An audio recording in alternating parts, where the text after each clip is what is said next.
अजीज तलबा तालिबात,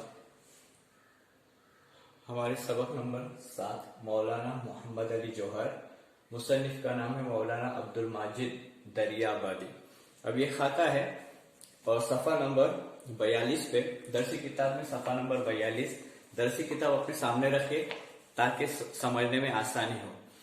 और ये खाका है और खाका पेश करने वाले जो है, खाका निगार जो है मौलाना अब्दुल माजिद दरियाबादी है।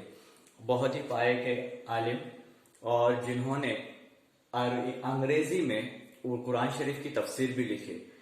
बहुत पाए के आलिम थे, जय्यद आलिमों में इनका शुमार होता है। अब देखिए पेज 10 में, खाका अदब की वो सिन्फ है जिसमें किसी शख्सियत की मुनफरिद और नुमाया खुसूसियात को इस अंदाज से बयान किया जाता है कि उसकी मुकम्मल तस्वीर आंखों के सामने आ जाती है। इसे मुरक्का या कलमी तस्वीर भी कहते हैं। मतलब जब खाका पेश किया जाता है तो खाका पेश करने के हमारे सामने जिसका खाका पेश किया जा रहा है उसकी मुकम्मल तस्वीर नजर आ जाती है। लफ्ज खाका अंग्रेजी लफ्ज स्केच का तर्जुमा है। खाके में जिस शख्स की तस्वीर कशी की जाती है उसके ख्यालात व अफकार, सीरत व किरदार, आदात व अतवार की झलकियां नजर आती है। अब तौर, अतवार जमा है, अतवार जमा है वो तौर की जमा है, तौर यानी तरीका। अफकार जमा है फिक्र की, अफकार जमा है फिक्र की। अतवार जमा है तौर की, तौर तरीके अतवार अफकार। खाके का मकसद किसी शख्स की जाहिरी और बातिनी खुसूसियात को इस तरह बयान करना है कि उसकी इनफिरादियत नुमाया हो जाए। खाका निगारी सवाने निगारी से मुख्तलिफ है। इसमें सवाने हयात की तरह तमाम हालात व वाकयात का बयान करना जरूरी नहीं। अब खाका निगारी में क्या किया जाता है कि जिसका खाका बयान किया जा रहा है उसके मुख्तलिफ वाकयात को लिखा जाता है, लेकिन तफसीली नहीं बल्कि मुख्तसर। खाका निगार के लिए लाजमी है कि वो जिस शख्स का खाका लिख रहा है उससे अच्छी तरह वाकिफ हो। ये तो बहुत अहम बात है कि जब हम किसी के बारे में लिख रहे हैं तो उससे वाकिफियत होना बहुत ही जरूरी है। वरना अगर हमारी वाकिफियत ना होगी तो मसला ये आएगा कि हम जिसके बारे में लिख रहे हैं वो बातें हवा में रह जाएंगी और उसकी कोई कदर कीमत नहीं होगी। मर्दुम शनासी, हमदर्दी और इंसानी नफ्सियात का इल्म खाका निगार के लिए जरूरी है। हकीकी शख्सियत के अलावा ख्याली शख्सियात भी खाके का मौजू हो सकती है कि जिनको हमने देखा उनके बारे में भी खाका लिख सकते हैं, और जिन्हें हमने देखा नहीं है तो तखयलाती या ख्याली तस्वीर के एतबार से भी हम खाका लिख सकते हैं। अदबी खाकों में तंज व मज़ाह, लुत्फ जुबा और इंशा पर्दाजी के उम्दा नमूने पाए जाते हैं। यानी खाका निगार जब खाका लिखता है तो उसके अंदर अपनी सलाहियतों का इजहार करता है अलग अलग अंदाज से। उर्दू में खाका निगारी के इब्तिदाई नुकूश तस्किरों में मिलते हैं। जैसे तस्किरा है मोहम्मद हुसैन आजाद की किताब आबे हयात, जो बहुत मशहूर हो चुकी थी उर्दू दुनिया में, अदबी दुनिया में उसके उम्दा नमूने मौजूद है। खाका निगारी को 20वीं सदी में ज्यादा फरोग मिला, ज्यादा तरक्की मिली। मिर्जा फरतुल्ला बेग, मौलवी अब्दुल हक, ख्वाजा हसन निजामी, अशरफ सबोही, शाहिद अहमद दहलवी, रशीद अहमद सिद्दीकी, मोहम्मद तुफैल, सादत हसन मंटो, मुश्तबा हुसैन वगैरह ने इस फन की रिवायात को परवान चढ़ाया। इसमें एक नाम आया था मौलवी अब्दुल हक, और हम जानते ही है और अक्सर बात आपको बार बार सुनाई जाती है कि मौलवी अब्दुल हक इन्हें क्या कहा जाता था, अक्सर कहा जाता है, अक्सर बताया गया आपको कि मौलवी अब्दुल हक इन्हें बाबाए उर्दू कहते हैं। तो मौलवी अब्दुल हक इन्होंने भी खाके लिखे थे, बहुत मशहूर खाके उनके भी। अब जान पहचान में मौलाना अब्दुल माजिद दरियाबादी के बारे में। मौलाना अब्दुल माजिद दरियाबादी 1892 ईस्वी में दरियाबाद जिला बाराबंकी में पैदा हुए। इब्तिदाई से उन्हें पढ़ने लिखने का शौक था। जिन्हें पढ़ने लिखने का इतना शौक था कि उनकी आपबीती में खुद उन्होंने लिखा है कि जो भी किताब का टुकड़ा या जो भी किताब या जैसी भी किताब जहां भी मिलती उसको फौरन पढ़ना शुरू कर देते थे। और इसका अंजाम भी बहुत बुरा हुआ था क्योंकि उन्होंने हर तरह की किताबें पढ़ ली थी बगैर सोचे समझे, जिसका नतीजा बहुत बुरा हुआ। तो इसके लिए आखिर में उन्होंने अपनी आपबीती में ये जुमला भी कहा है कि आप जब भी कोई किताब पढ़ो तो पहले मुसन्निफ का नाम मालूम करो, लिखने वाले के ख्यालात मालूम करो और फिर उस किताब को पढ़ो। डायरेक्ट पढ़ेंगे तो उस मुसन्निफ के जिसने लिखा है किताब उसके ख्यालात हमारे ख्यालात के में क्या हो जाएंगे, मुंतकिल हो जाएंगे, या हमारे ख्यालात उसकी तरह हो जाएंगे।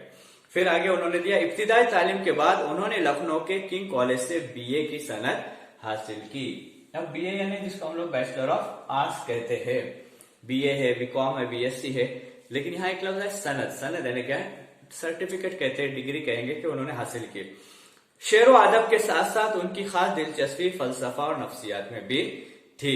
इनका बड़ा काम कुरान करीम का अंग्रेजी तर्जुमा है, यानी बहुत बड़ा काम उन्होंने किया कि अंग्रेजी में उसका तर्जुमा किया, कुरान शरीफ का अंग्रेजी में क्या किया, उन्होंने तर्जुमा किया था। मैंने शायद पिछले इससे शुरू में तफसीर कहा था, लेकिन यहाँ तर्जुमा लिखा हुआ है कि इस्लामी तहजीब व तमद्दुन और तारीख पर उनकी गहरी नजर थी। तफसीर माजिदी, तमद्दुन इस्लाम, मोहम्मद अली जाती डायरी के चंद औराक, मकतूबात माजिदी और इंशा माजिद वगैरह उनकी अहम किताबें हैं। यानी मौलाना अब्दुल माजिद दरियाबादी ने कई किताबें लिखी और मौलाना मोहम्मद अली जौहर के हमेशा साथ भी रहा करते थे। फिर आगे अब्दुल माजिद दरियाबादी एक नामवर सहाफी भी थे, यानी सहाफत की दुनिया में भी उन्होंने नाम कमाया था और नामवर मतलब बहुत ज्यादा मशहूर सहाफी भी थे। सच, सिद्क और सिद्के जदीद के नाम से उन्होंने मुख्तलिफ औकात में 3 अखबारात जारी किया। अब सच तो सच ही है, सिद्के के माने भी सच होते हैं और सिद्के जदीद के माने भी होते हैं नया सच। इनकी जुबान सादा और सलीस है, उनकी नसर में इल्मियत के साथ साथ शगुफ्तगी भी पाई जाती है। अपने मुनफरिद अंदाज तहरीर की वजह से अब्दुल माजिद दरियाबादी का शुमार उर्दू के साहिब तर्ज अदीबों में होता है। 6 जनवरी 1977 ईस्वी को उनका इंतकाल हो गया। अब देखो मौलाना अब्दुल माजिद दरियाबादी है, जिन्होंने अदबी एतबार से बहुत सी खिदमत यानी क्या उसको खिदमत पेश की और साथ ही साथ अंग्रेजी में कुरान शरीफ का मौलाना अब्दुल माजिद दरियाबादी ने क्या किया, तर्जुमा किया। ये बहुत बड़ा उनका काम था। अब यहाँ जिनके बारे में हम लोग खाका पढ़ने जा रहे हैं, जिनका खाका मौलाना अब्दुल माजिद दरियाबादी ने लिखा है, वो है मौलाना मोहम्मद अली जौहर। अब ये 3 भाई थे, एक थे इनके सबसे बड़े भाई थे मौलाना शौकत अली गौहर, ये जो भाई है उनका नाम है मौलाना मोहम्मद अली जौहर, और इनसे जो छोटे थे सबसे छोटे भाई उनका नाम जुल्फिकार अली था। अब ये तीनों भाइयों को अली बिरादरान कहा जाता है। तारीख की किताबों में जहां कभी अली बिरादरान का जिक्र आता है तो ये 3 भाई है। इनकी वालिदा को तारीख की किताबों में और तारीख के औराक में और हिंदुस्तान की आजादी के सफों में उनकी अम्मा को बी अम्मा कहते थे और बी अम्मा की वजह से बहुत मशहूर है। उनकी अम्मी जो थी वो भी मुजाहिदीन आजादी में शुमार उनका, ये तीनों भी मुजाहिदीन आजादी है, अंग्रेजी में फ्रीडम फाइटर है। और इन्होंने हिंदुस्तान की आजादी के लिए तीनों भाइयों ने भी, वालिदा ने भी तन मन धन सब कुछ क्या किया था, कुर्बान किया था। अब ये 2 शायर थे, मौलाना शौकत अली गौहर और मौलाना मोहम्मद अली जौहर, शायर भी थे, अदीब भी थे। और जुल्फिकार अली जो थे वो शायर नहीं थे।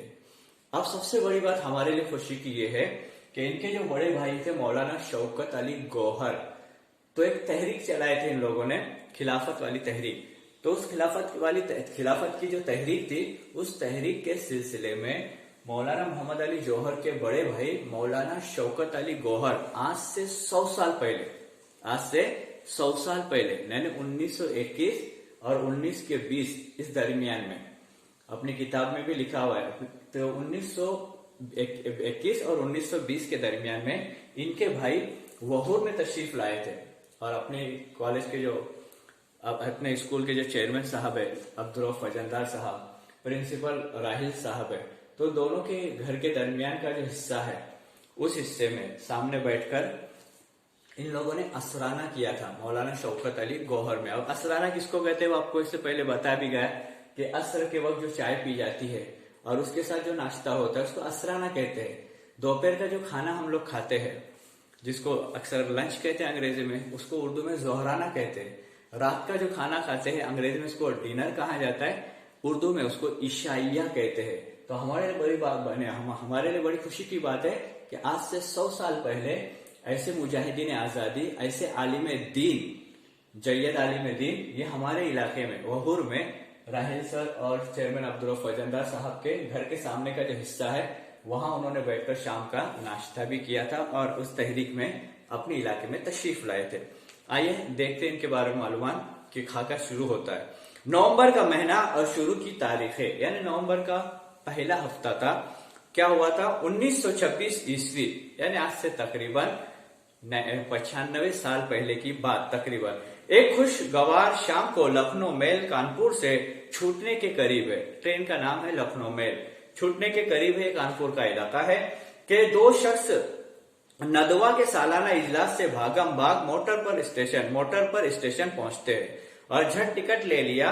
असबाब कुछ कुलियों और कुछ वॉलंटियर की मदद से फेंक फाक एक दर्जे में जा दाखिल होते हैं।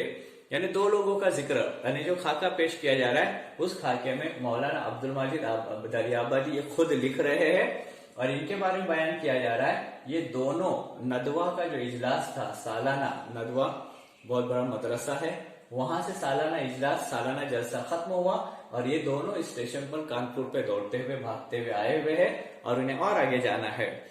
कुलियों के जरिए से अंदर दो अंग्रेज बंबई के पहले ही से बैठे चले आते हैं। दोनों नवारिद खद्दरपोश उबापोश, अब उबापोश कहते हैं जुब्बा को, इंसान जो जुब्बा पहनता है ना अक्सर जुमा के दिन पूरा लिबास नीचे था, उसको जुब्बा कहा जाता है। तो उबापोश, एक वजह खुशकता, दूसरा करिहा बदकवारा, दोनों दाढ़ीदार। इन नवारिदों को देखकर अंग्रेज कुछ हंसे कुछ मुस्कुराए। यानी इन दोनों को देखा, जो लिबास कौन सा था, इस्लामी लिबास पहनकर अंदर दाखिल हुए। एक की वजह का था, यानी एक का जो कपड़े का पहनने का जो अंदाज था वो बहुत ही अप टू डेट था और एक का था वो इतना अच्छा नहीं था। खुद अब्दुल मजीद दरियाबादी का जो लिबास था इतना अच्छा नहीं था जितना किसका था, मौलाना मोहम्मद अली जौहर का था। दोनों बैठ गए तो अंग्रेजों ने उनको देखकर तंजिया हंस दिए। अजब नहीं कि समझे हो कि बिला टिकट घुस आए, यानी उनको अंग्रेजों को पहले एहसास हुआ होगा कि शायद बगैर टिकट निकाले हुए अंदर दाखिल हुए, इसके लिए इस तरह से आकर बैठ गए। खुशकता नवारिद उसी बर्थ पर बैठ गया जिस पर साहब बहादुर जमे हुए थे। अब साहब बहादुर यानी कौन? वो अंग्रेज जो इन दोनों को देखकर तंजिया हंसी हंस रहे थे, उनके बाजू में जाकर बैठ गए। कौन बैठ गए? मौलाना मोहम्मद अली जौहर बैठ गए। दूसरे ने मुकाबिल की नशिस्त इख्तियार की। दूसरे कौन थे? मौलाना अब्दुल मजीद दरियाबादी। ये जाकर सामने की बर्थ पर सीट पर बैठ गए। गाड़ी चली, गंगा का पुल बात करते करते में आ गया। साहब बहादुर ने दोनों की तरफ देखकर छेड़ की। अब जो अंग्रेज था वो खामोश ने बैठा था, खामोश ने बैठ रहा था, तंजिया हंसी भी हंस रहा था और तंजिया कलमात भी कस रहा था, जिसको हम लोग फिक्रे कहते हैं, तो फिक्रे कस रहा था।